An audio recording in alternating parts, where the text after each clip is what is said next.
Good evening, everyone. Thank you for joining us.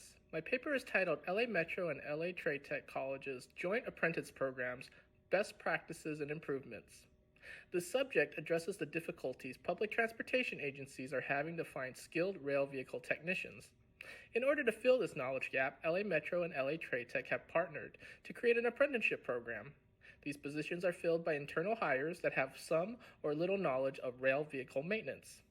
My evaluation of the Joint Apprenticeship Program tries to answer what parts of the apprenticeship program are effective and areas that need improvement. In 2008, several transportation authorities across the United States came together with the American Public Transportation Association and created the Rail Vehicle Training Standards. These standards would become the guidelines for developing a curriculum for public transit agencies to train new employees. LA Metro and LA Trade Tech would come together and create the inaugural Joint Apprenticeship Program in 2014.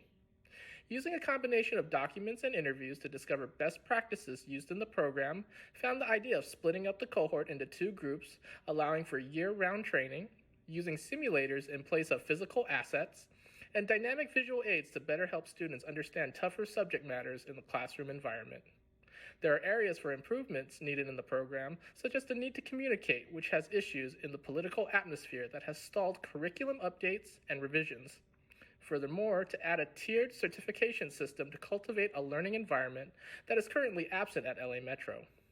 It is my recommendation to use these findings for other public transit agencies to self-audit current in-house apprenticeship programs and to help new rail programs that are developing their own apprenticeships to be aware of the challenges ahead. Thank you very much.